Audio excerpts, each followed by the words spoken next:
And we are back with our college football best bets here for week number 14, the final week of the regular season. We've got a bunch of games this week. Obviously, we're posting this video a little earlier this week so we can go through the Friday games. And with that being said, I'm going to have 5 best bets for Friday with also 5 best bets for Saturday as well. I just really like the slate on Friday. There's so many good games to choose from, so we're going to look at that first, and obviously we'll get on to the Saturday games after that. If you want to see our full predictions for week number 14 of the college football season, that is linked in the description down below. We predicted every single game this week. It was over 4 hours and 30 minutes long, so you're not going to want to miss that video. That'll be linked in the description down below. Next week on Monday, we'll have our conference championship game predictions, and then on Thursday, probably again, we'll have our best bets. Or Friday, doesn't matter. We'll do Thursday or Friday. We'll see. I'll say that in the Monday video for our predictions video. We'll probably go to 5 best bets though next week, obviously, because there's only 9 games. Regardless, folks, before we get in the video, make sure to hit that subscribe button down below for some more daily or more weekly, college football predictions here on the channel and best bets. Of course, bowl season's coming up after this final week and the conference championship week, so be on the lookout for that. Also on the channel, daily NBA, or daily college basketball and NBA best bets on the channel, along with our NFL predictions and best bets. Obviously, today is Thanksgiving. There is football on today, football on tomorrow, football on Saturday over in the NFL as well, so make sure to go check that out if you have not yet. Best bets and best player props coming to the channel tomorrow.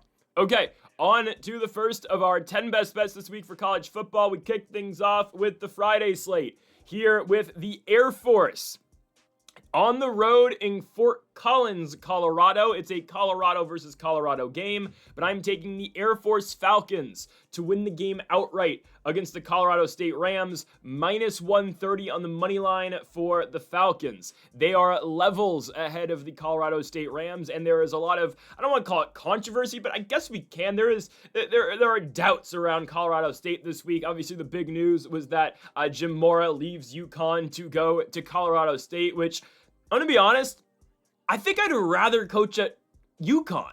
But Colorado State's going to the new Pac-10, if I'm not mistaken, so I guess. But anyways, I mean, the year that Joe Fagano and UConn just had, why would you leave that? I don't know. Anyways, though, Colorado State, not in the Mora era just yet. They still have to play Air Force with this 2-9 team, and more on that, they don't have their starting quarterback. They don't have their starting quarterback this week. That is Darius Curry. Curry entered the season as the third-string quarterback, and now he was the starter going into the last game and for majority of the second half of the season. That's because Braden Fowler-Nicolosi was the starter to kick off the year. He ended up getting benched for Jackson Brasau. Brasau got benched due to play reasons, just legitimate, on-field performance. They go to the freshman Darius Curry, who's I believe the best quarterback on their roster. Curry, though, has been suspended for the final game of the season. Colorado State suspended him. The Mountain West praised Colorado State, or backed up Colorado State's decision to suspend Curry for spitting on a member of the Boise State Broncos last week. So no Curry, and now I assume Jackson Brasau, who doesn't throw picks, but just is not that good of an arm. I would say probably the third best arm on the roster to start the season. You'd think, oh, where's Braden Fowler-Nicolosi? Already in the transfer portal. He left this team before Darius Curry even got on the field. And yes, Fowler-Nicolosi was a 2-year starter for the Colorado State Rams, and they benched him this year. I mean, I guess Fowler-Nicolosi, if I had to guess, will probably end up somewhere in the MAC or the Sun Belt next season starting. Or, yeah, probably the Sun Belt. Or I could see him at New Mexico State. I could. Anyways, I think Air Force quite easily beats Colorado State here. I know the Falcons are coming off of 2 losses to the UConn Huskies and then to the New Mexico Lobos, losing 20-3 to New Mexico. I think they get Colorado State here. It is a road game for them, but Colorado Springs not that far, if I'm not mistaken, from Fort Collins. I could be wrong here. I don't know my Colorado geography, but it is essentially, it's not a home game for the Air Force, but they are right there. Again, I do not know Colorado that well, but I'm sure they are just, again, I don't think they're too far from Fort Collins and Canvas Stadium. Anyways, though, I'm taking the Air Force here. We've spoken at lengths this season about one Liam Zarka as Zarka has been the leading passer and rusher this year for the Air Force Falcons. In their last game, Zarka did not play. It was Zarka's dealing with an injury. It was Josh Johnson who was the starter to begin the season. Johnson's not horrible against Zarka. It was just better, but I think it will be Josh Johnson again this week, and that's okay. I think the Air Force style of play is going to give Colorado State a lot of trouble. A team that has ended up being the worst team in the Mountain West this season. Colorado State 1-6 in the conference, with their only victory being a home game over Fresno State, which still doesn't make sense to me. But they have now lost 5 consecutive games since the Fresno State win, and they are getting worse now without Darius Curry playing, and enter in Jackson Broussard, who did win the game against Fresno State. That wasn't because of him, though. That was because of the defense picking off E.J. Warner 3 times in the first quarter. Regardless of all that, I think this is quite an easy win for the Air Force Falcons. I think, this Air Force offense, obviously run-heavy attack, is going to give Colorado State a lot of problems. This is the Colorado State defense that has not been that great this season. In all fairness, they did hold New Mexico to 20 points. But again, how do they score this week with Broussard, a guy who constantly struggled to move the football for them when he started? Exactly. I think, I went over it earlier in the week. I think there's a chance they actually might not start Broussard. Instead, I think there's a chance they start Taj Bullock. Again, this has not been confirmed. I can't find it yet. I know, again, this is the day before the, or 2 days, or I guess the day before the game, and there's still not an update on who's going to be starting this week for the Colorado State Rams. If I had to guess, it probably will be Broussard, but I could see Taj Bullock playing. Taj Bullock has been a part of the offense this year, former Akron Zip, who, he doesn't really throw the ball that well, but he comes in and he's attempted 1 pass all year long. He's a runner. That's what Akron used him for last season. He'll come in, run the ball on 3rd and short and whatnot out of the backfield. But again, he is a quarterback. I think there's a chance they go to Taj Bullock. Why? It's his senior night, last game of the year for him, obviously, last game of collegiate football. Jackson Broussard obviously has not worked this year, and Colorado State's gone to 3 different quarterbacks, so I think there's a potential for Taj Bullock to be the guy tonight. Would I expect it? I don't know. I'm going to go with the Air Force here, with or without Zarka. I think Josh Johnson's going to be all right. Owen Allen has been a pretty decent running back for this team this season with 600-plus yards. Dylan Carson as well as 400 yards this year. Again, Allen, the junior, has been pretty solid this season for the Air Force, and I think they win this game here against Colorado State. I understand we're picking a 3-8 versus a 2-9 football game, but I will go with the Air Force Falcons to get it done on the road. Air Force wins it -130 on the money line. Colorado State's just been that bad, and now no Darius Curry. Yeah, give me the Falcons. On now to our second best bet of the video. We are sticking in the Mountain West, and we have a lot of Mountain West ball to go over today. We are going to be going over 4 Mountain West games, and I thought about adding a 5th. So, we're only doing 4, but a lot of value, in my opinion, this week is in the Mountain West Conference, the final week of this Mountain West Conference before it gets all scrambled next season. However, we're going to Albuquerque, New Mexico for the San Diego State Aztecs and the New Mexico Lobos. I am all over New Mexico here. I'm taking the Lobos to win this one and punch their ticket in the Mountain West Championship game. At least I think that's how that works. There's so many tiebreakers now with college football and how everything works. I believe, if New Mexico wins, they will be in the game, and they will be in the Mountain West Championship game, and they will host San Diego State. There's a lot of moving pieces here, but the way that we expect things to go, that's what's going to happen. More on that later. Going into this specific matchup, though, games in Albuquerque, we could see an exact replica of this game next week on Friday night. I think they play on Friday night. Yeah, they do. The Mountain West does. I'm taking New Mexico, though, to win the football game. Now, the turnaround from the Lobos from last year to this year has been absurd. Obviously, they had Devin Dampier at the helm last season, now starting for the Utah Utes. They've got a bunch of players, Eli Sanders, Luke Wysong, everyone transferred out. Obviously, their former coach Bronco Mendenhall is now with Utah State and Logan.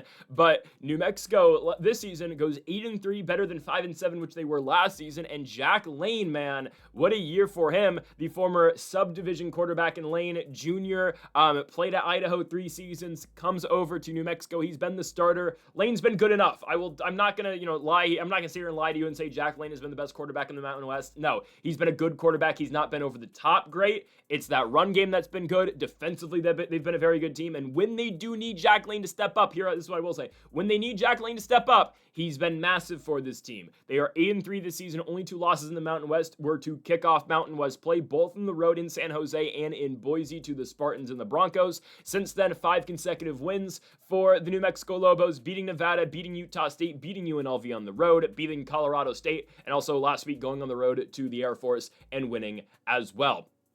Defensively, they're locking in as well. I mean, they played a good Utah State team a month ago and held Bryson Barnes and the Aggies to 14 points.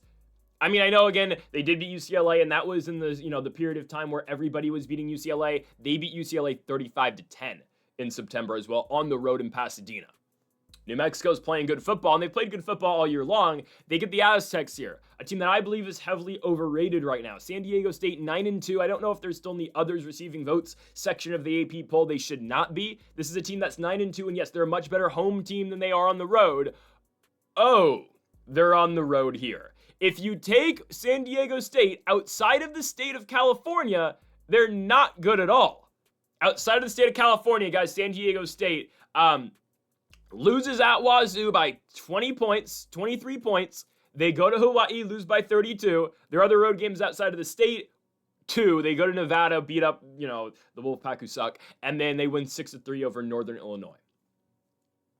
They're 2-2 outside of the state of California. Now they got to go down to the Southwest to take on the New Mexico Lobos. I can't back a San Diego State team right now that doesn't throw the football. They're not capable of throwing the ball. Jaden Denegal is not a very efficient passer, let's just say it. He has not thrown for over 200 yards since early October. Sure, that's not their game. It's not their game because Denegal's not very effective at it. Most weeks, Denegal throws for under 50% in terms of a completion percentage. If you can step on this team early, they're going to fold. Hell, look at the Hawaii game. Why? Hawaii gets out to a big lead. It forces San Diego State to say, okay, we got to throw now. Lucky Sutton's their main playmaker. He's their running back, obviously. But if you can bury this team, time to throw the ball. It's not going to work for San Diego State. Denegal, again, a junior quarterback last season or started at Michigan. He kind of fits the Michigan mold of, all right, get ready to hand the ball off. Hand the ball off. Hand the ball off. Lucky Sutton's really good, but if New Mexico can just key in on this run game, it's going to be trouble for San Diego State. And regardless of who SDSU plays next week in the Mountain West title game, I'm probably picking against them, unless it's Boise. If it's Boise, I'd probably go with San Diego State still. But I mean, if it's UNLV, if it's New Mexico, or those are the only two teams that it could be, I'm taking both those teams to beat San Diego State next week. Boise would be the one team I'd say, okay, I'd probably go with the Aztecs. And I know, again, UNLV would have to go on the road and beat them. I think they would pretty easily. I'm not going to, this is no secret. I believe UNLV right now is the best team in the Mountain West. I think right now the way that they are playing, the way the Calandria is playing, the way that they've gotten that defense to get going as well, nobody in the Mountain West currently is beating UNLV.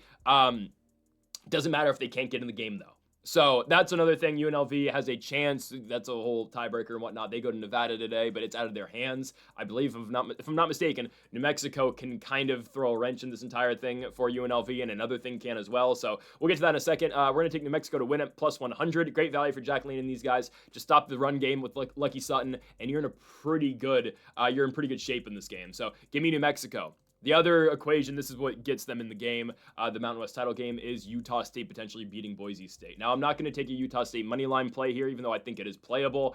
I'm going to take the 3.5 points. Utah State is 3.5 point underdogs at home from Logan, Utah at Maverick Stadium against Boise State, and they should cover this line.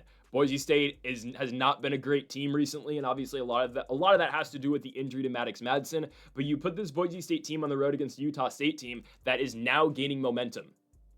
A Utah State team that was down in the fourth quarter, down in the third quarter, down the second half, and down in the fourth quarter against Fresno State last week on the road and found a way to win. Bryson Barnes with a gutsy effort. I mean, there are games where Bryson Barnes is running for more yards than he's throwing. And a big factor of this game, again, is who the quarterback is for Boise State. The injury report came out yesterday. Maddox Madsen is officially out for the game. Now, if Boise State gets in the Mountain West title game, which all they need to happen, if I'm not mistaken, is actually Boise's a long shot. No, Boise is a long shot because they already lost to, no, they beat UNLV. Oh, never mind. No, Boise, yeah, UNLV's a long shot. Yeah, all Boise needs to do is win, and they need SDSU to beat New Mexico. And Boise would be in the game, and then they would go to Snapdragon next week. If Maddox Madsen plays, who I understand Boise fans have been very critical on all year long, if Maddox Madsen plays the championship game, they will probably beat San Diego State. If he doesn't play, they're not going to win. And that's the problem that they have this week. I cannot trust Boise State right now on a backup quarterback, on Max Cutforth, sophomore quarterback out of Idaho. I can't trust him. Had his best game as a starter last week. They were playing Colorado State. He went 22 for 34 passing for 240 yards. There's a reason for that, though. They were playing Colorado State. look at the games against good defenses, and I get it, these are two of the better defenses, honestly, in the Mountain West, in Fresno State and San Diego State, but 14 for 29 passing for 106 yards against Fresno on the Smurf turf with 2 picks. Against SDSU, 12 for 18 passing for 104 yards, no touchdowns. Yeah. And Boise, honestly, again, they don't give Cutforth much to work with because they, Cutforth comes in the game, okay, all ground game. And that's what they've been all year long. Obviously, that's what Boise was built upon last season, with Ashton Genty. But this year, it's Dylan Riley, it's Zaire Gaines, the former Fresno State Bulldog, and Malik Sherrod. I understand. They are out of sync, though, when Max Cutforth plays. I got to go Utah State, guys. Utah State, I'm very happy Bryson Barnes will get in a 13th game this season. I'm glad he's going to find his way into probably the Gildan, New Mexico Bowl or the Arizona Bowl presented by Snoop Dogg or whatever the hell. I'm glad he's going to get one of those games because he has been working his ass off this season to get this. I mean, watch the last 2 Utah State football games. They don't win those games without Bryson Barnes. Well, they did not beat UNLV because their kicker still sucks. But the effort they've been getting out of Bryson Barnes is absurd, running for 100-plus yards in back-to-back games. He's the past games, depending on the week, I'll say with Utah State, Braden Pagan, again, their best receiver. Pagan's pretty solid, I will say that. But, I mean, that game against Fresno, that's a gutsy effort on the road for Utah State to become bowl eligible. Again, I was at the game. You could see the emotion on the sidelines for Utah State. Again, trying to just do anything to get that extra game and try to become bowl eligible. And they did exactly that. The game against UNLV, it was just the most disgusting effort I've ever seen out of a kicker ever. I mean, this is like San Jose State-esque, but he missed 2 field goals to win the game. And it was different than the Spartans one because Utah State's kicker was supposed to be the best kicker in the Mountain West. He was perfect up until that UNLV game, and he missed 2 game winners. And oh, by the way, missed another 40-yarder against Fresno State last Saturday. So that's a problem. Utah State's got to get in the end zone. Obviously, that's how they capped off that game against Fresno State, and that's how they ended that game against Fresno State, was because of the fact they were able to get in the end zone. I think they'll be able to do that today against Boise. Boise's game against San Diego State, again, extremely low scoring, a 17-7 loss. They lost at home for the first time in 3 years against Fresno State. Weird game. Both teams didn't have a quarterback. It was a 1940s-esque style of pace, run heavy all game long. And again, Fresno was victorious 30-7. I like Utah State to cover here. Not to say they're going to win, even though I think there's a very good potential that they will. But with no Maddox Madsen, I'm not concerned about the pass game. I know Madsen is not a perfect passer. I understand he has his flaws. But man, I mean, you get much worse without Madsen in there with Cutforth now. There's no threat of throwing the ball. It's, stack the box, try to, light up Zaire Gaines or Dylan Riley or Malik Sherrod, whoever it is, three-headed back, a three-headed monster. I like the Aggies here to get things done and cover 3.5 points. Watch the way Bryson Barnes has been playing. It is hard to get that guy off the field. And Utah State's defense clutched up when they absolutely needed them to in the clutch last game at Valley Health Children's Stadium. So I'm going to be going with Utah State to cover at home. Plus 3.5 is listed at minus 130. On now to our 4th best bet of the video. We go out of the Mountain West for the first time and on to the SEC. Gimme A&M. We're going to be talking about a lot of big games today. Yes, I entered in here with a bunch of Mountain West games, and there will be some more Mountain West games, or there'll be another Mountain West game at the end of the video. Honestly, probably against popular belief, there is no Indiana bet today for the Old Oaken Bucket. I still believe 28.5 is a ridiculous line. I think it should be Indiana like minus 38.5. I'm still not going to play it, though. There are better bets than taking the Hoosiers to win by more than 4 touchdowns. Again, they could win by 4 touchdowns this week and we still lose. Yeah, I'll stay away. Anyways, and I still will not forget the Iowa game where we got screwed there. It's okay. Indiana's won the entire thing this year. Regardless, A&M versus Texas in Austin. I don't care it's in Austin. I'm going with A&M. I'm going with Texas A&M to win the football game. 11-0 this season. They've passed every single test, and I'm here to say Texas is not a top 3 test for A&M this year. It's not a top 3 tough game for them. Okay, it's probably number 3. I'll say that. Okay, I'm not going to say Missouri was a tougher challenge than Texas. But legitimately, they went to every tough game A&M's had, they've gone on the road and they've done it. They went to Notre Dame and won. They went to LSU back when it actually meant something to go play LSU. And regardless of how their offense is looking right now, and regardless of the fact that they played a 1-score game against Western Kentucky, that defense is still legit. So A&M goes on the road. They beat Notre Dame in South Bend. They go to Baton Rouge, beat LSU, and they go to Mizzou and win. I don't think Mizzou's good at all. Okay, but anyways, A&M's 11-0. Marcel Reed is playing like a Heisman candidate. Is he the Heisman? No. Is he even going to go to New York for the the Final Four? Likely not, because they're going to give it to Diego Pavia. Ooh, and maybe his mom will be in the crowd. She'd definitely be in the crowd, and they'll show her all the time doing the Heisman thing. So stupid. Anyways, though, I like A&M to beat the Texas Longhorns here, guys. Texas is not ready for a game like this. Arch Manning is not ready for a game like this. I understand he looked great against the Arkansas Razorbacks. Everybody looks good against the Arkansas Razorbacks. Don't get me wrong, it's not in the video. I think Arkansas might beat Mizzou this week. I think they probably will. Taylor Green and those guys eventually have to win a game, assuming Taylor Green's playing. I don't know. That's not a game, again, we're focusing on right now. I think A&M, though, beats Texas. A&M, they're in the playoffs regardless, but this is everything for them in terms of making the SEC championship game. I'll get the exact tiebreakers in a second, because obviously Bama's involved, Ole Miss is involved, and the Georgia Bulldogs are involved as well. But it's a huge game, obviously. A&M, it's as simple as win and you're in. If they do not win this game, they need Bama to lose to Auburn and Mississippi State to lose to Ole Miss. I don't think both those things are happening. Ole Miss is not losing to Mississippi State right off the bat. That's on the same day. It's early in the day. Ole Miss is going to win that football game. So pretty quickly, it's going to become A&M needs to win this game. I don't think they do. I think they do. I don't think they lose it. My goodness. I think they're going to win this football game. I just don't think Texas is that great. Arch Manning looked good against Arkansas. He looked good against Vanderbilt. Okay, yeah, here comes the number 3 team in the country. And I understand the last SEC game that A&M played was against South Carolina. It was a game that they were going into halftime losing 30-0 or 30-3, whatever it was. They came back and won, though. I don't think, obviously they cannot put themselves that far behind on the road, in prime time in Texas. I understand that.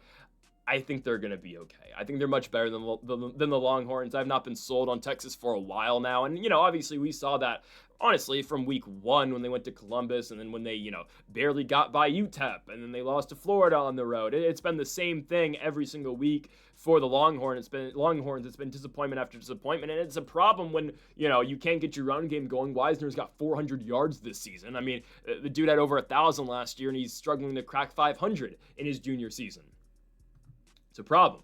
Arch Manning has been a shell of what at least we thought he was going to be after his 3 starts last year in replacement for Quinn Ewers. Arch has not been great, and now you're tasked with the biggest matchup possible with the best team currently in the SEC going on the road and playing you. Yeah, I don't think they come out of it. I don't think so at all, and I've seen A&M again. They are tested against good teams. Notre Dame, they went out and won. LSU on the road, they won. I don't care. Again, Arkansas does suck, but the way that they beat Arkansas on the road, you're going to take that. Going out and scoring 45 points against Arkansas, sure. Again, can Arch Manning put up 40-plus points on Texas A&M? No. Okay, A&M's winning. It's the simplest way I can put that for you. I know A&M's going to score. I know Marcel Reed's going to score. This Aggies team is legit. Will they win the SEC title game? Originally, I thought so. Now I'm thinking, oh, wait, it's going to be Georgia. Oh, well, we'll get to that later. It's probably going to be Georgia in the SEC title game. Problem, you got to go to Atlanta to play them. They have a built-in home game every single year in the SEC title game. It's beyond stupid. So we'll see about that. But this game can clinch A&M a berth into the second round, because even if they lose the SEC title game, they're probably going to still remain in the top 4. So I'm going with A&M here to win this football game. Give me the Aggies on the road to beat the Texas Longhorns. Minus 125 on the money line for Marcel Reed and the Texas A&M Aggies. The Longhorns is right now in this season are not ready for prime time. From one rivalry game, in-state rivalry game, to another in-state rivalry game, let's move to the Big 12. As the Arizona State Sun Devils take on the Arizona Wildcats. I'm taking ASU at home in Tempe. I think Arizona State has what it takes to win this football game. I understand both these teams are playing well. Both of them now are ranked, with Arizona entering the rankings at 25, which, with all due respect, where is James Madison? Where is James Madison at? We just don't watch Group of 5 football, do we? We don't watch the G5, I guess. But Tulane is the 24th best team in the country. Are we serious? Are we serious? Okay. That's not what this video is about, but it's stupid. Anyways, though, I'm taking Arizona State to beat Arizona. Both these teams are on fire right now, right? ASU winning 3 consecutive games. U of A winning 4 consecutive games. Arizona State's victories are at Ames to beat Iowa State, a home win over West Virginia, and a road domination of the Colorado Buffaloes. As for the Wildcats, 4 consecutive wins, 1 in Boulder again against Colorado in a very non-competitive football game, a home win over the Kansas Jayhawks by 4, going to Cincy and beating the Bearcats and upsetting the Bearcats and ending their season basically, and then a win last week in dominant fashion over Baylor. This is going to be a competitive game. This is a rivalry game, obviously, right? I think the run game at ASU is going to give U of A a lot of trouble. And obviously that goes without saying for picking Arizona State. We are picking them because of their damage, the damage that they can do on the ground, and that's all Raleek Brown. Raleek Brown last week, man, oh my goodness. 255 yards for the junior out of the 209 Stockton, California. Former USC running back, now at Arizona State. 22 carries for 255 yards. Obviously had the 88-yard touchdown in there as well. What a damn game for Raleek Brown. Past 1,000 yards with that performance. And oh, by the way, they are dangerous too when you know Jeff Sims can run as well. Obviously, Sims has been very involved with college football for the last 6 seasons. This is his senior year. He's now, trying to make a practice squad essentially for next season in the NFL, which I think he's probably going to accomplish. Regardless of all that, though, Jeff Sims obviously has taken over for Sam Leavitt, former Indiana Hoosier quarterback. Leavitt, obviously, with the season-ending injury, probably played his last snap as an Arizona State Sun Devil, and Jeff Sims has now stepped in. Again, I don't know why Sims stayed at ASU, but I guess he's waiting for a moment just like this. And good on him. He's going to get a big-time game on Fox to close the night on Friday, Thanksgiving weekend, against the Arizona Wildcats, and I think they're going to win. Now, I will give a lot of praise to Arizona. They've been playing really good football. Noah Fifita has bounced back after a lackluster sophomore year. He was great his freshman year, obviously. He's been great again this season. You think of Arizona football right now, you just think of Noah Fifita because he's been there for, 3 years now. U of A's been playing good ball, don't get me wrong. On the road in Tempe, though, and oh, by the way, hold on. Arizona's got a number next to their name now. You know what that means? What happens to ranked teams in Tempe? They lose. It's just a thing. In my opinion, one of the toughest places to go play in college football. Ranked teams, it's the biggest trap game of all time to walk into Tempe. It is. I know, Houston went to Arizona State this year and beat them. Okay, I don't care. Going into Tempe, Arizona for a ranked football team is so extremely difficult. We saw it earlier this year, Texas Christian, Texas Tech. You don't go into Tempe and win if you're a ranked squad. That's what the Sun Devils do. For years, back in the N'Keal Harry days when they beat Oregon, when Oregon was making their run to the postseason, Arizona State beats them in Tempe. Same equation, different year. I like ASU. I like what they're able to do in the run game. Again, obviously, would I rather Sam Leavitt be playing over Jeff Sims? Sure, 100%. I'd much rather this be Sam Leavitt. I would feel way more confident in Sam Leavitt. I think both teams are playing well. I'm not going to deny that. Again, look at the way Arizona's been playing. Look at the way that Noah Fifita's been, throwing the football. They had a very great victory at Cincinnati. That is their best win by far this season. And Arizona's always been right there all year long. They lost a 3-point game at Houston. They had a double overtime game where they kind of got robbed in terms of the officiating against Brigham Young. Yeah, they got blown out at Iowa State, but I mean, they're right there to being an 11-1 team, potentially a 10-1 team going into this week with a chance still of the postseason. Unfortunately for them, the best we can offer them is probably the Holiday Bowl or the Alamo Bowl if they can get there. Regardless, though, I think Arizona State is going to win the football game. I like what they're able to do in the run game. Again, Raleek Brown having that big-time effort at Colorado is massive. We know, again, Jeff Sims wasn't the most active runner in that game against the Buffaloes, but we know that's in the back pocket as well. Arizona State's defense, by the way, playing pretty solid as well, too. I mean, this is a team, again, held WVU and Scotty Fox to 23 points, held Iowa State to 19. If the offense can get the ball moving, which I think they're going to, they should win this game. And don't forget as well, rivalry game, Arizona versus Arizona State. Games in Tempe, that should matter. Give me ASU at home to beat the Arizona Wildcats. Give me Arizona State Sun Devils money line. They are plus money in this game. Sign me up. ASU plus 100 at home to beat the 25th ranked Arizona Wildcats. On to Saturday, and you know what we're kicking this off with, obviously. Michigan Wolverines spread plus 10.5 with a sprinkle. This is not an official best bet, but I thought we have to include it. Again, Wolverines plus 10.5 with a sprinkle on the money line. The money line, let me get this right, is... I need to find it. Hold on. I was not prepared for this. Money line, no, I was. Money line sprinkle for Michigan of plus 315. There we go. I think we have to look at it. I think this is worth the sprinkle on the money line for Michigan. Obviously, adjust your units properly for this game. The Wolverines are going to cover, though, against Ohio State. I said it in my predictions video. I am taking the Wolverines to win. This is beyond just the matchup. This is beyond just one game. This is beyond than just this season. This is about history. This is about a consistent, trend we see every single year. And that trend is Ohio State can't beat Michigan. That's the trend. Last 4 seasons, Michigan has come out on top. And yes, Michigan has had way better teams, I understand. Gone are the days of Blake Corum, Hassan Haskins, the Donovan Edwards games, when JJ McCarthy was there. I understand. what happened last season. If that last season doesn't really sum up how Ohio State and Michigan has trended the last couple of seasons, I don't know what does. That was not a Michigan team that was supposed to beat Ohio State. They were crap all year long.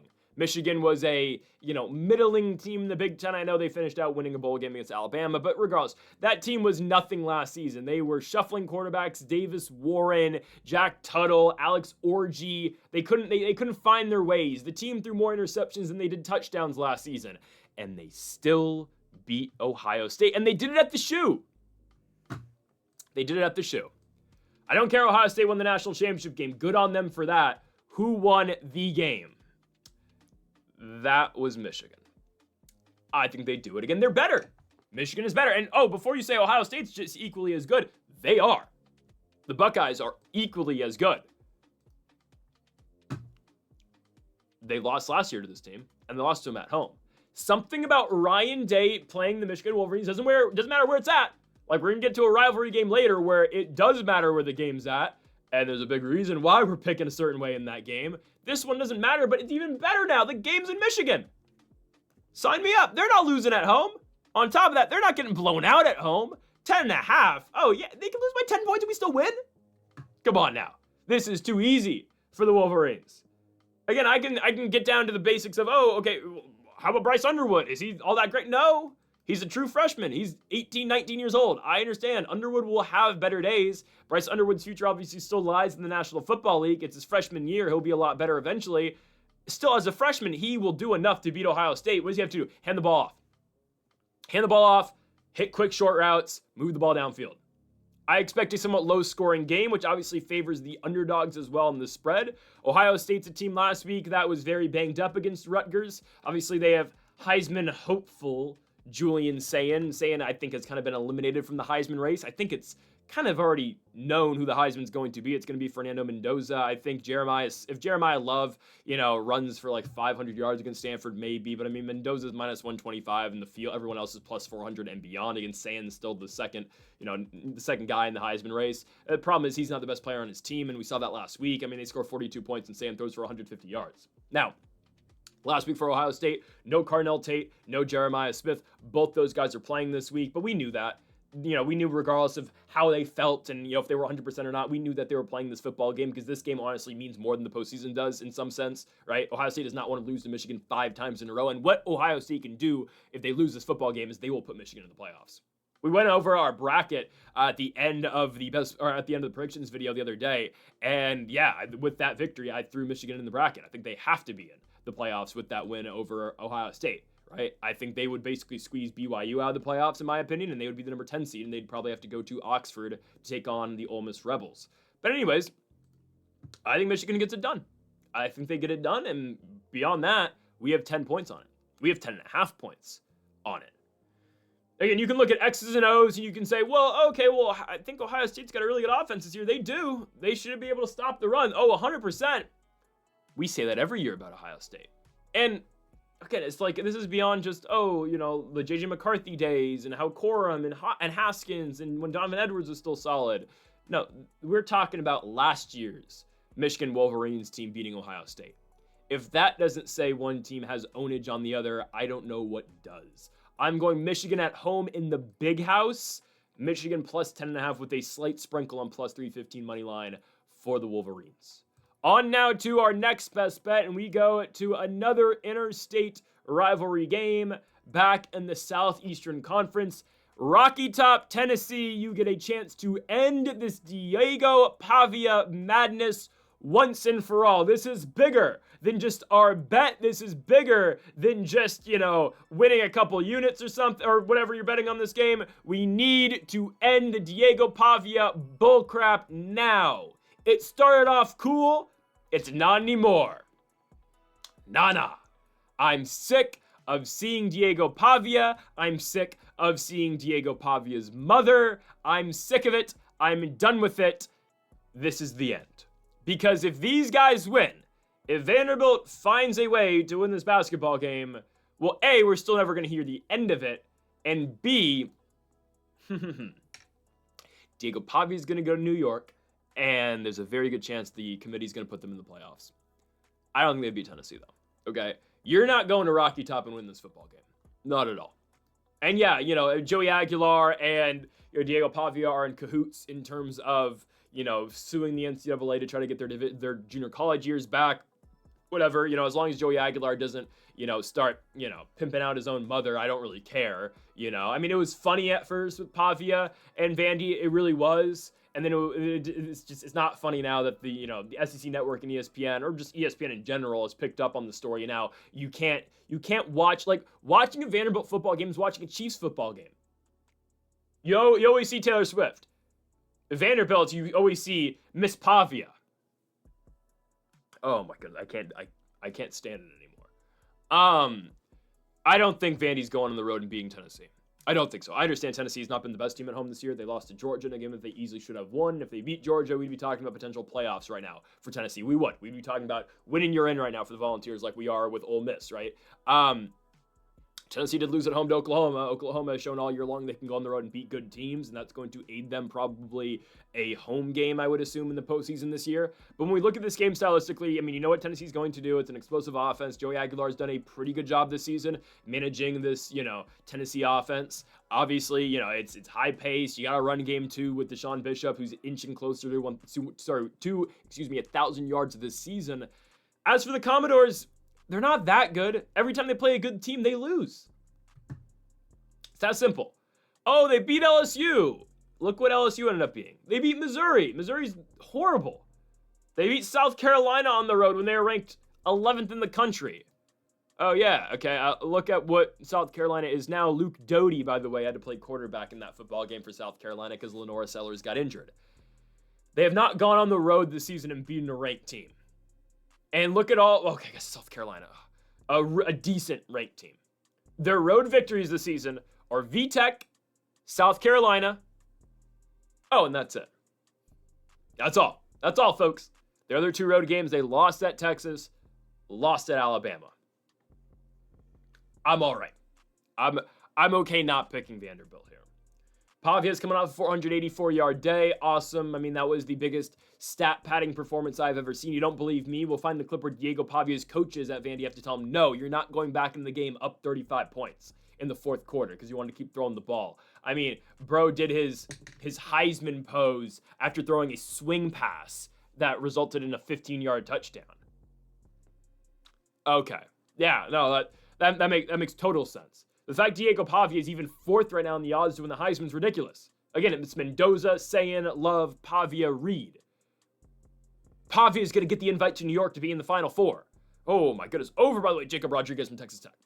Which, again, I don't think Rodriguez should win the Heisman. I think he should be talked about it, though. Again, it is Mendoza's award, and it's pretty obviously Mendoza's award. He won the bye week, and just wait to see how many yards he's going to put up in West Lafayette this weekend. Anyways, though, I don't think Vandy wins this game on the road, man. I mean, you're going to Rocky Top, 3:30 start time. It's going to be dark in the late first half and into the second half. You don't go into that environment and win. Tennessee, by the way, is not losing at home to Vanderbilt either. Historically speaking, or I guess in recent years speaking as well, Vandy has not seen success against Tennessee. They have not beaten Tennessee prior to, or I guess post the pandemic. They have not beaten the Volunteers. Why would that change now? The last time Vandy beat Tennessee was in 2018 in Nashville. Last time Vandy's gone to Rocky Top and won was in 2017, where, Tennessee didn't win a single game in the Southeastern Conference. I'm so good off of Vandy losing here because that's exactly what's going to happen. Tennessee's going to win the football game. That offense is too much. And Pavia in a big-time moment. Yes, I've said it all year long. Pavia does one thing, he wins. Yes, that has been true all year long. Going on the road in this environment, he's not going to pull it off. I'm going Tennessee to win, Tennessee to cover 2.5. That's listed at -120. Give me the Volunteers at home to win and cover and eliminate the Vanderbilt Commodores once and for all. So I know we're getting excited with all these rivalry matchups, and hold on, wait, Kennesaw State, hoot hoot, let's go, yes, Kennesaw State and Lynchburg, Virginia against the Liberty Flames. Pretty easily give me Kennesaw State. Again, I know this has been a common thing, let's pick on Liberty. I have nothing against Liberty, okay? I really like their basketball team, I like Liberty, I have nothing against them. This football team's atrocious. They are. No, Ethan Vasco is atrocious. I would not be surprised if Vasco doesn't make the start this week. They'll probably start him, but I don't know. They really have no ties to Vasco. He's a junior. Yeah, he's a transfer portal guy, obviously, from Coastal Carolina. But it's not like they have to start Vasco. They can, cut ties with them after the season. I mean, they could quite easily do that. I don't know. Vasco's just been that horrible. He hangs footballs all game long. I don't know who's going to start or not. I believe the latest report is actually he is going to start. He's questionable. Okay. I guess their head coach said that they're going to try to they're going to play the quarterback who gives them the best chance to win this week, that being Vasco. But if Vasco can't play, then obviously that changes some things as well. Okay. We shall see. If it's not Vasco, it's going to be Michael Merdinger, I think. Is that how you say his name? Freshman quarterback, was a UNC product, left when the Belichick regime came in. Okay, I mean, sure, you're going to start a freshman quarterback who'd make his first ever career start. Either way, give me Kennesaw State. Again, it's Vasco who throws more picks than touchdowns, and every time he throws a deep ball, he hangs it and floats it in the air, or you're going to start a redshirt freshman who hasn't started all season long. Either way, we're fine. You're going to see a heavy run game, obviously, out of the Flames, and that's, again, how you beat Liberty. You take them out of their comfort zone, and that's what, again, shout out to La Tech last week. We went over that game in depth in our predictions video, but real quickly, I mean, La Tech last week, down huge. They're down 21 points. They come back and win the game in overtime, and how do they do that? They load the box and make Ethan Vasco beat them over the top, and if you can put pressure on Liberty by scoring on the other side, yeah, Liberty's in trouble because then they have to throw the ball. La Tech had so much success running the football against this team. They ran Wildcat for half of the game.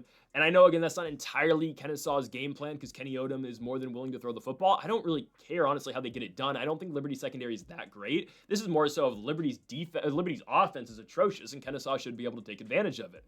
Again, look at the Liberty Flames. Watch them try to play. Watch them offensively. They're horrible. Liberty's lost 3 consecutive games after I went out on a limb and said there's no chance Delaware is not covering against them.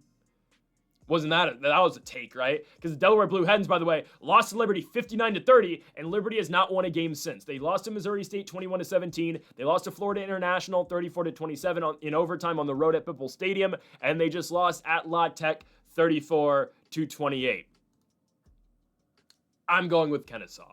Liberty's broken. They're not bowl eligible anymore, and Kennesaw has something to play for. The way I broke this down earlier in the week, and I believe this is still the case, in order for Kennesaw State to make the CUSA championship game, they just need to win. As long as they win, they are in. It does not matter what happens in the Jack State WKU game. And yes, I chose to take Kennesaw State over Western Kentucky beating Jack State. I will say that. I think this is a better bet.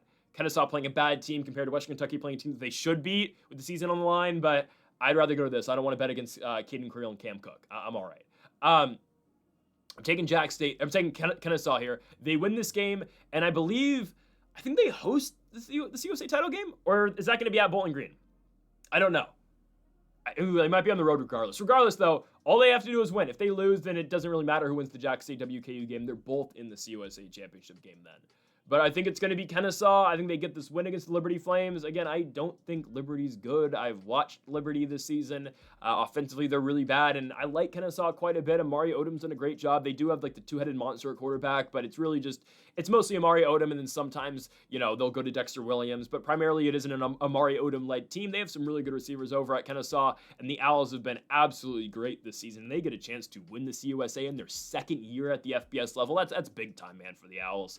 Give me Kennesaw State to get this one done on the road against a really bad Liberty Flames team who, again, we don't even know who the quarterback is. Vasco may not play. If he does play, he's bad anyway. If not, it's going to be redshirt freshman all day, making his first start, by the way, all day long. Give me Kennesaw State on the road to win. The Owls get it at -125 on the money line.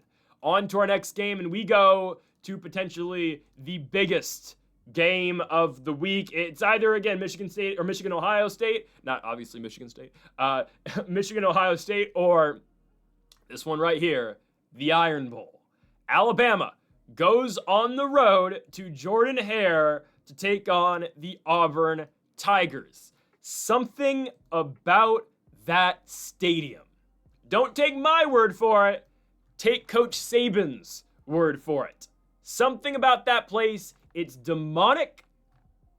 That's Nick Saban's words, not mine. I do not care. The Auburn Tigers are 5-6. That does not matter to me in the slightest. This game, it's just different.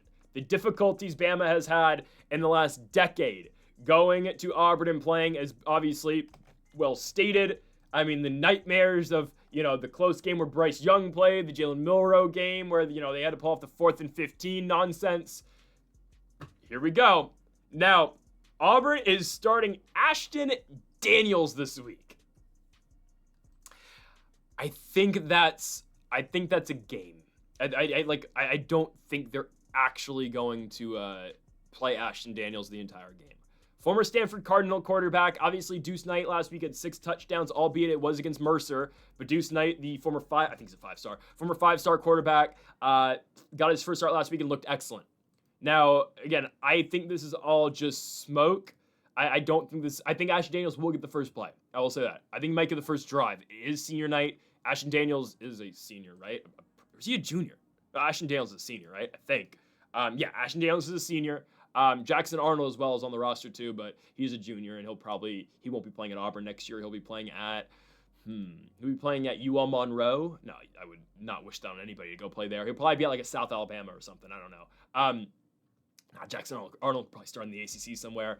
Regardless of all that though, Ashton Daniels is getting the first drive or the first snap because it's senior night. It's the last collegiate game he's going to play. I do believe this is going to be a heavy Deuce Knight game, and this is just, again, smoke and mirrors being thrown at Alabama saying, oh, wait, we're not starting Deuce Knight. No.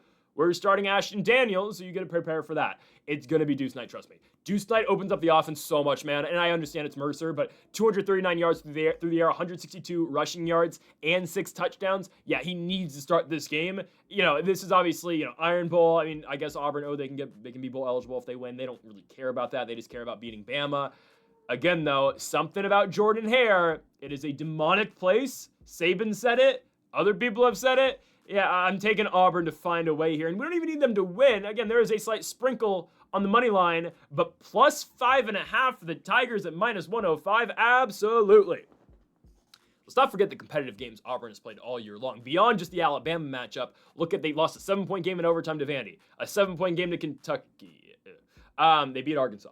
A 6-point loss in double OT to Mizzou. A 10-point loss to Georgia in a game that they got robbed in. I mean, yeah, I'm just clapping.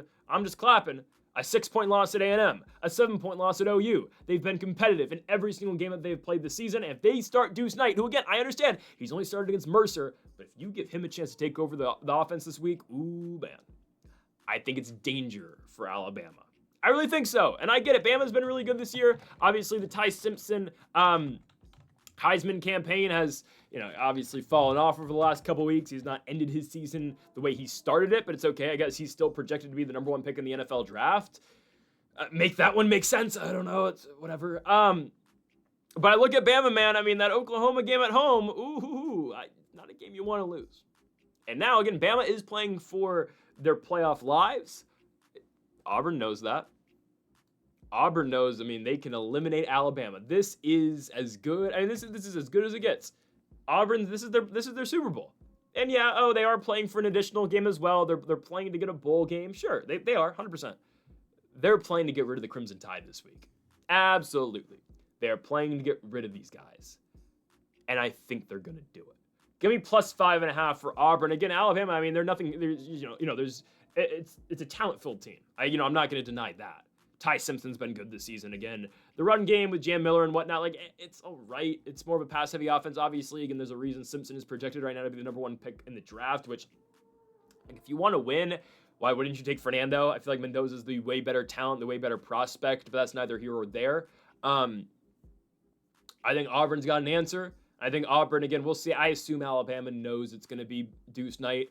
I think it would be stupid not to play Deuce Knight, but again, they have announced that Ashton Daniels is the starter, and he again has to play. Well, he doesn't have to, but obviously, for it to warrant him being the starter, he needs to play 1 snap.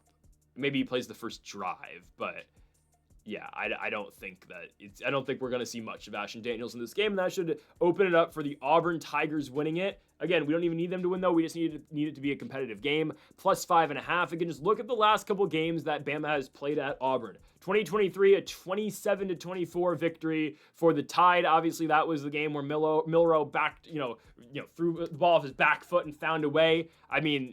that was 23-21. The 4 overtime game with Bryce Young. 2019 was the game that they lost with Mac Jones before they had to play in the Citrus Bowl that year. That was the Tua hip injury year.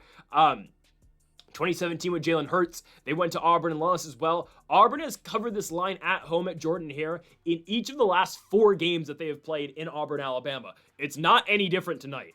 Hell no. Give me the Auburn Tigers to cover 5.5 points against the Alabama Crimson Tide with, again, a sprinkle on the money line. I believe they will win, but if we're given the 5.5 points, let's take it and make it easier on ourselves as well. On now to our final best bet of the video as we move to... Okay, I had 3 options here. And I'll tell you the other 2 options first. They were all Mountain West options, okay? First option, UNLV minus 7.5.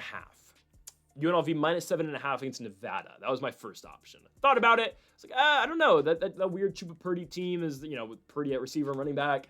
They're finding ways right now. They're playing better football. I'll pass. Wyoming, Hawaii, I thought of, and I still don't, I feel pretty good about that, so I could easily take Hawaii minus 8.5. That's fine. Instead, I decided on, hold on. Yeah, we decided on Fresno State. Oh my goodness. Okay. The last time's the charm, right? Well, I guess we're going to see them again in a bowl game. But regardless, yes, we are doing this one more time this season. I understand. I don't think we've won a single best bet with Fresno State all year long. I don't think we have we? I don't think we have. Hawaii. We've won one best bet all year long with the Bulldogs. Kansas lost. Oregon State, we actually picked the Beavs. Whoops. Lost. Actually, no, we had them beat Georgia Southern. That's 1-2. Hawaii 2-2. They did not cover against Nevada 2-3. Colorado State, no, 2-4. San Diego State, no, 2-5. Utah State, no. Okay, I understand. We are 2-6.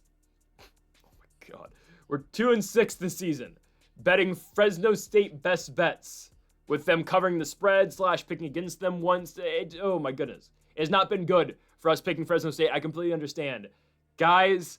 There's no way they don't win this game. There's no way they don't cover this game either. Look who they're playing. San Jose State. It's the Valley Cup this week, but no shot. Sure, the game's in San Jose. Not like anybody goes to the games anyways. Well, actually, maybe this one. But come on now. No shot. Absolutely no shot. SGSU's on a backup quarterback. Walker, again, is out for the year. They're a 3-8 team. They are the definition of a joke, is what Ken Niamalioto's team is over in San Jose, California. It will be Tama Amhizon this week, the freshman out of Kapolei, Hawaii. Will get the start tonight for the Spartans. Okay, he had to fill in the San Diego State game after again went out in the first quarter. Didn't play particularly well, and now he's thrusted into their biggest game of the year against their rivals in Fresno State. Last year, by the way, this game was not competitive between Fresno and San Jose State, so I just need to say that. It was a blowout over in the Valley. Now, obviously, this game in the Bay Area. Fresno State last week, I understand E.J. Warner played like absolute dog crap. Sucked on senior night. They ran the ball really well, and then all of a sudden they just abandoned it in the second half, which made no sense. Stick with your 1940s game plan. I'm serious. Stick with it. Run the ball all day long at San Jose State. They will not have an answer. Offensively, San Jose State will not have an answer. Guys, you understand how much worse this offense is with no Walker again.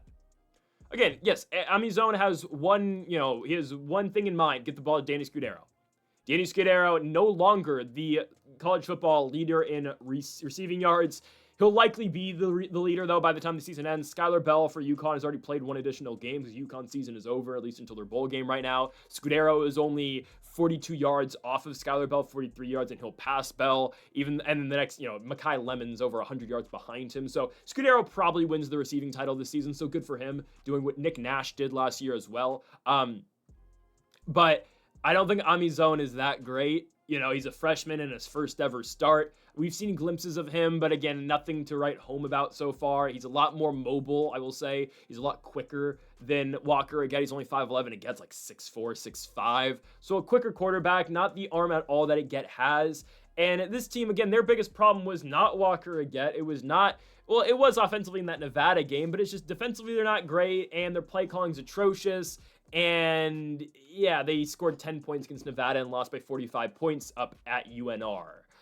That's a problem. Last week, San Jose, again, with the injury, lost 25-3. Amizon did lead them in rushing yards with 75. So, again, that's another layer of the offense that Fresno State has to prepare for. I mean, they're very used to that. Obviously, last week took on a very mobile quarterback and a dual threat quarterback in Utah State's Bryson Barnes. But I think we're fine here. Now, a question is, who should Fresno start at quarterback? I understand Warner played horribly last week. Carson Conklin, guys, is even worse. So I think Fresno should start E.J. Warner. I believe they will start E.J. Warner. I think they've already recognized Carson Conklin's not their guy going forward.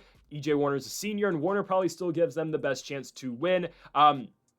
I believe from what I've seen out of Fresno State this week, the coaches have been very complimentary of E.J. Warner's ability to come back after being benched and maintain a positive attitude. That screams to me that he's going to play this week and start this week. Why would they be saying that if he wasn't going to start?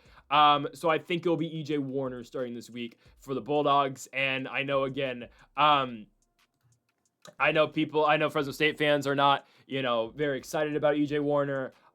It's not his fault. The Bulldogs play calling sucks at the same time. And yes, he gives them a better chance to win than Carson Conklin. So I think it's going to be E.J. Warner this week, and that's absolutely fine. I actually hope it is him, giving Fresno a little bit of momentum going into this game against San Jose State. But ultimately, it comes down to the fact that SJSU's offense is not very good anymore with the get out. Again, it's a different type of offense because Amizon is not a big thrower. Again, he does not have a big arm. And again, he's extremely young, and he's a dual threat guy. Fresno's offense should be able to, again, their run game should be able to just completely roll over San Jose State. I don't think the Spartans are going to have I don't think they're going to have a answer to that.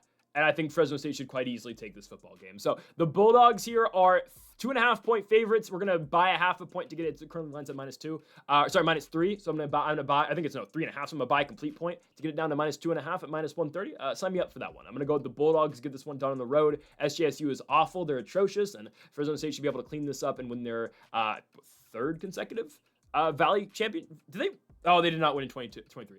Their second consecutive Valley Cup. They should get it done. Give me the Bulldogs. Folks, that'll do it for our college football week number 14 best bets. If you have not yet, though, make sure to hit that subscribe button down below for more. Make sure to leave a like if you did enjoy the video. Make sure to comment if you did disagree with any of the picks. We'll be back tomorrow for more we'll be back next week, for more college football best bets and predictions. So make sure to be on the lookout for that. Folks, thank y'all for watching, and Mamba forever.